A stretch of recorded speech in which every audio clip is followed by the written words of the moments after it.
성경 말씀 보시겠습니다. 성경 말씀은 에베소서 6장 10절에서 12절까지의 말씀입니다. 에베소서 6장 10절에서 12절까지의 말씀 제가 받들어 봉독하겠습니다. 종말로 너희가 주 안에서와 그 힘의 능력으로 강건하여지고 마귀의 괴계를 능히 대적하기 위하여 하나님의 전신 갑주를 입어라. 우리의 씨름은 혈과 육에 대한 것이 아니요 정사와 권세와 이 어둠의 세상 주관자들과 하늘에 있는 악의 영들에게 대함이라. 아멘.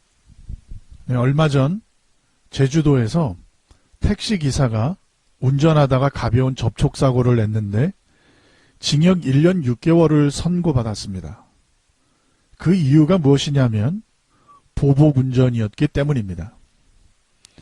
자기 앞으로 급하게 끼어들었다라는 이유로 쫓아가서 나란히 달리면서 욕을 하다가 결국은 화를 이기지 못하고 들이받아버린 것입니다. 이뿐만 아니라 우리 인터넷이나 유튜브에서 보복운전이라는 단어로 검색해보면 정말 수없이 많은 영상들을 찾아볼 수가 있습니다. 잠깐 화가 났다고 해서 몇십 분을 쫓아가고 또 차에서 내리고 심한 경우에는 야구방망이로 위협하기도 하고 그 차를 부수기도 하고 이런 영상들이 수없이 많습니다. 미국은 어떨까요? 2021년 5월 그러니까 2년도 안 된 사건인데 55번 프리웨이에서 일어난 일입니다. 얼마 안 됐고 또 우리가 살고 있는 곳에서 아주 가까운 우리가 자주 이용하는 55번 프리웨이에서 일어난 일이라 아마 기억하시는 분들이 많이 계실 것으로 압니다. 아침에 초등학교 등교하던 에이든 리오스라고 하는 6살 난 아이가 보복운전하는 상대의 총에 맞아 사망한 사건이었습니다. 그러니까 엄마가 에이든 리오스라고 하는 아이를 데리고 학교에 데려다 주는 과정에서 상대방 운전자하고 시비가 붙었고 그 과정에서 상대 운전자가 총을 쐈는데 그게 차 트렁크를 뚫고 이 아이가 타고 있는 그 카시트에 맞아가지고 이 아이가 결국 죽었습니다. 그런데 이렇게 큰 사고로 이어질 수 있는 이런 위협을 무릅쓰고 몇십 분씩 죽음의 레이스를 펼치기도 하고 사고와 물리적인 폭력 또 그로 인해 엄청난 재산상의 손해를 보기도 하고 감옥에 수감되기까지 하는 최악의 경우에는 목숨을 잃게 되기까지 하는 이런 보복운전의 원인이 의외로 아주 작은 것들인 경우가 대부분입니다. 빵하고 경적을 울렸다거나 하이빔을 켰다거나 하는 것 때문에 그처럼 죽기 살기로 보복운전을 하는 것입니다.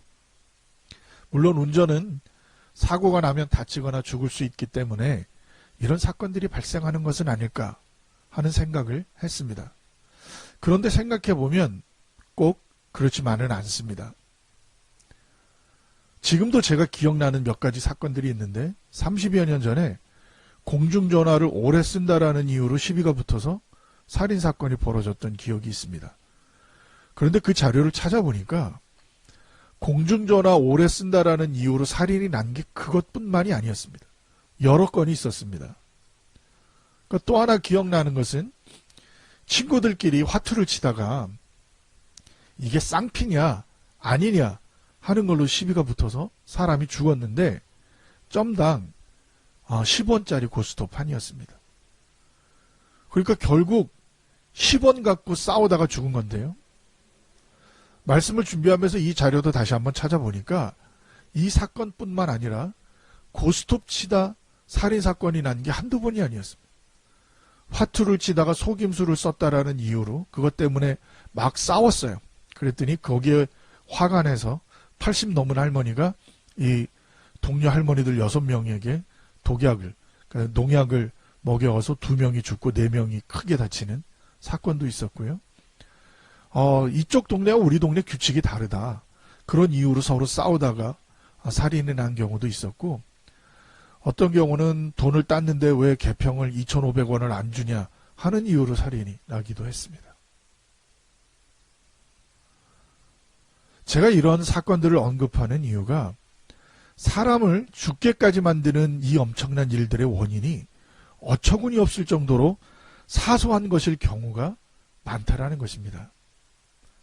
이성을 갖고 생각해보면 빵하고 한번 울린 경적이, 또 하이빔이, 또 1센트가 10센트가, 또 그리고 내가 몇 분도 기다리게 됐다라는 것, 그것 때문에 과연 다른 사람을 살해하고 또 그것으로 인해서 감옥에 가고 내 인생이 망쳐지는 그런 엄청난 일을 할 이유가 있냐라고 하는 것입니다.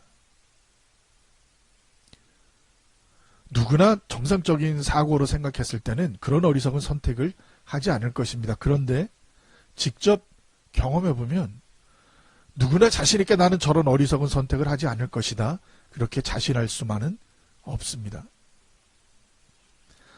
제가 경제적으로 가장 힘들었던 시기에 겪었던 일이 아직도 잊혀지지가 않습니다.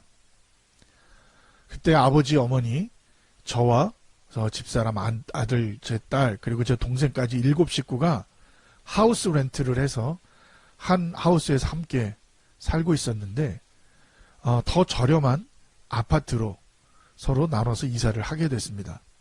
그래서 아버지와 어머니와 제 동생이 한 아파트로 나가고 저희 식구가 이제 다른 한 아파트로 나가서 이렇게 함께 살던 한 하우스에서 2개의 아파트로 이사를 했던 적이 있었는데, 그때 그 하우스 오너가 아주 악독한 여자였는데, 사실 지금 생각하면 악독하다기보다는 뭔가 약간 정신적인 문제가 있었던 사람이 아닌가 싶기도 합니다.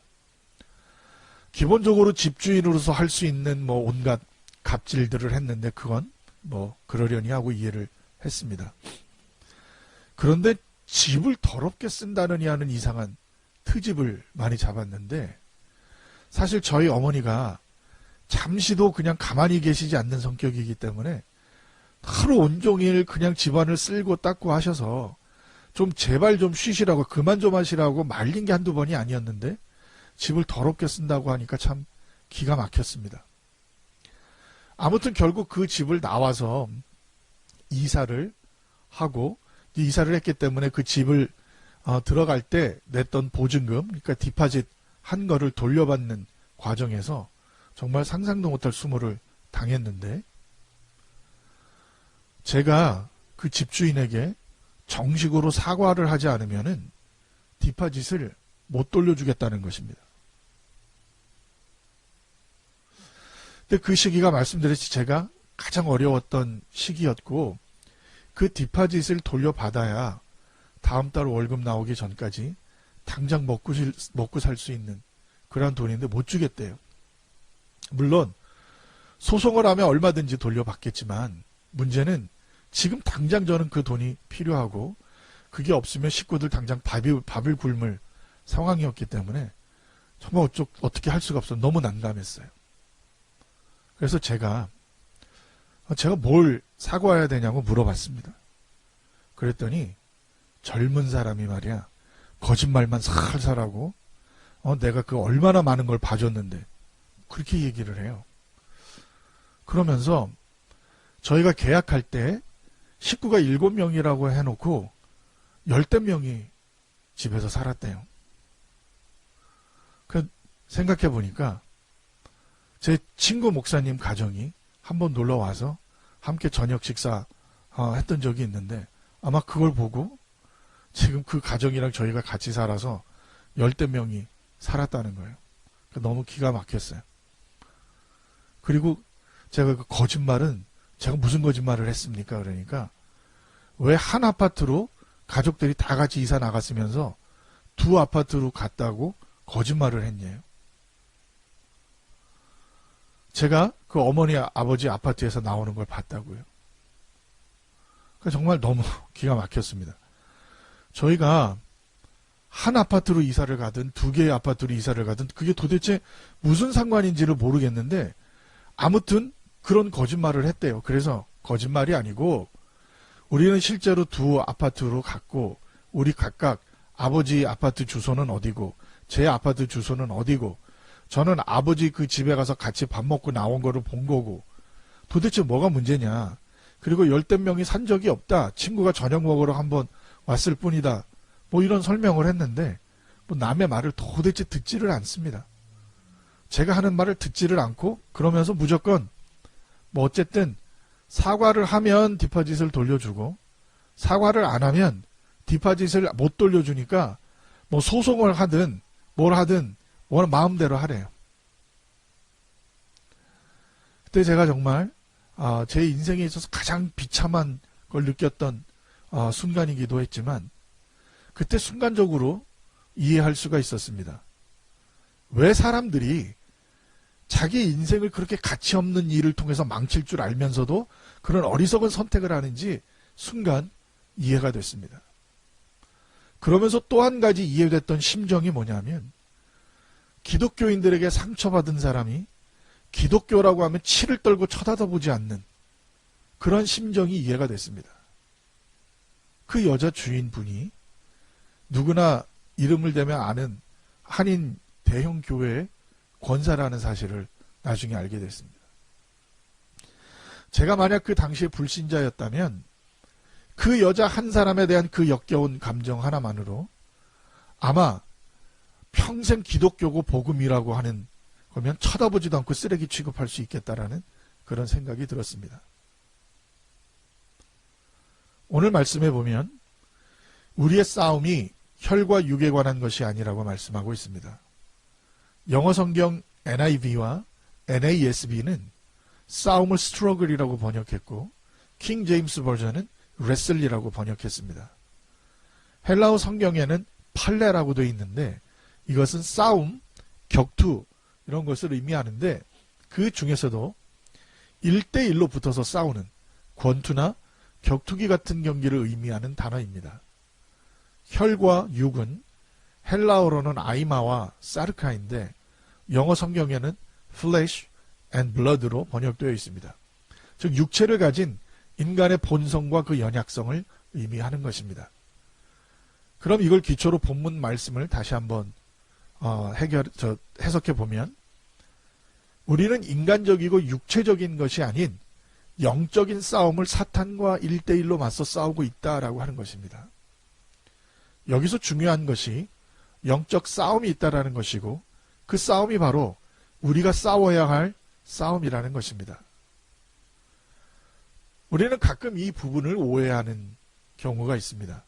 하나님과 사탄과의 영적 싸움에서 우리가 하나님 편에 싸워야 된다라고 하는 것입니다.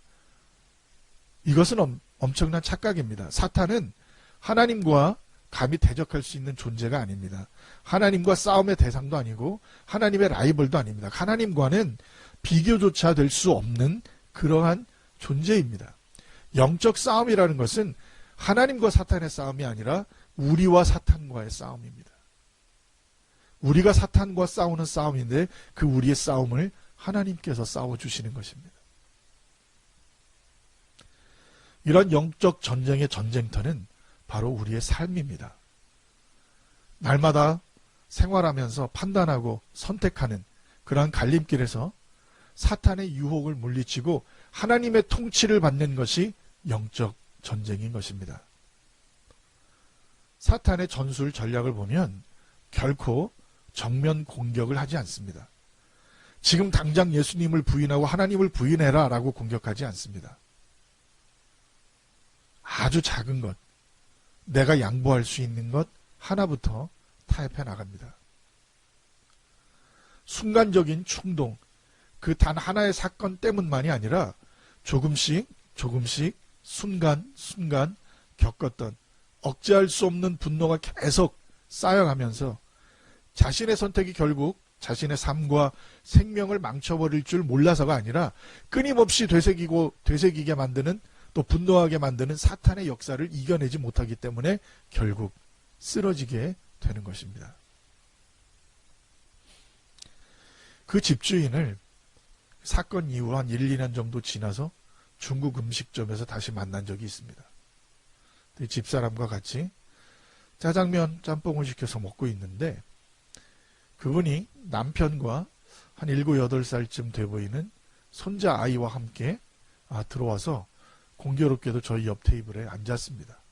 서로 알아봤지만 반갑게 인사할 사이는 아니었고 그냥 계속 저희는 하던 식사를 하고 있는데 그 여자분이 같이 온 손자에게 저희 테이블을 손가락으로 가리키면서 이렇게 말을 합니다. 이런 데 오면 저렇게 짜장면 짬뽕 같은 거 먹으면 안 돼. 저런 건 남들이 먹다 남은 거 씻어서 다시 나오는 거야. 그 얘기를 듣고 정말 너무 기가 막히고 일부러 뭐 들으라고 한 얘기겠죠. 제가 쉽게 들을 정도였으니까. 또 한편으로는 그동안 이렇게 맺혀있던 분노가 오히려 조금 풀리는 기분이었습니다. 그리고 또 한편으로는 부끄럽기도 했습니다.